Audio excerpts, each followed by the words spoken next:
All right, guys, our next variation of the leg drag opening to the 50-50 is going to be when our opponent splits his feet. This will happen sometimes when he's defending his legs, and this will happen other times when he's not defending his legs, but it's more of like in a context where you're not allowed to heel hook, or heel hooking is not appropriate at the time. And there's plenty of times where heel hooking is not appropriate, and this is going to address that. So we find ourselves in 50-50. I build myself to my base. Adam starts to open his feet. I slide in, remove my foot, and put it to the inside of his. I don't want to put my leg underneath his near side hip because this doesn't really do a whole lot to stop him from moving.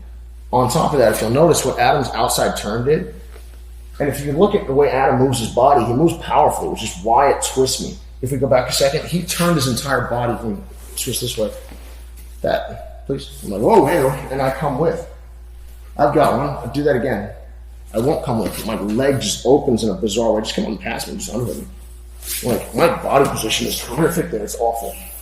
So because Adam turned powerfully, it moved my entire structure because it was connected to him. Or I could do my flexi guy thing, which is like, I get such a kick out of this. People are like, don't use strength in jiu-jitsu, but everyone wants to put their legs behind their head.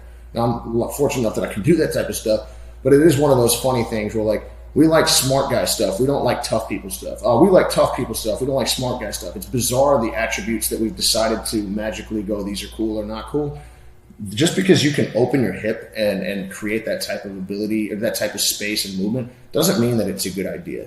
There's a huge overuse of mobility and this type of stuff in jiu-jitsu that gets us in a lot of trouble, and you're going to see a great deal of that in mixed martial arts context. Or in context where you actually have to wrestle and lift powerfully, because this is not a powerful lifting position. So I want to, generally speaking, keep my body, again, as I explained before, in uniform, normal position that allows me to be powerful on a kinetic chain. So we come back again.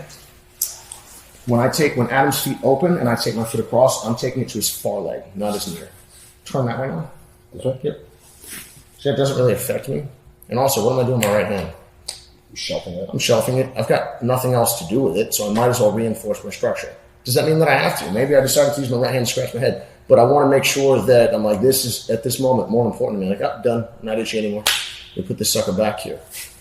I could be searching for an underhook. I could be trying to hit him up the middle. But what I want to make sure that I'm doing is, just like in one leg X, I'm actually connecting my inside leg to the far hip or the far leg, and that gives control of his other side, affecting the structure. Turn that way, please. Easy or hard?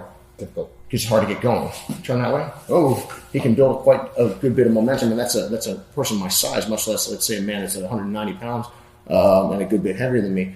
That's going to be an issue. So actually, turn powerfully that way. Thanks, bud. He actually helps me up. Turn powerfully that way. Oh, it does not help me up. It actually is jarring. So as I step my foot to the center, we're here, and if Adam turns to help me, fantastic. If he doesn't, I really don't care. But my foot is entirely safe for the world's greatest leg attacker now. It's not a big deal.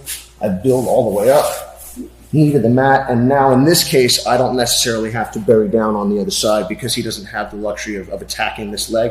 I can square up to him. We can start to look for any number of follow-on attacks, but I want to make sure that I'm focused on my own structure and stability. Probably the worst thing that I could do there would be to grab the crap out of him, because I would take away a great deal of that stability, something to keep in mind. So we come back one more time. I'm up. Adam goes, get me out of here, or tries to make a backside hook. One. And I'm all the way up. Motion.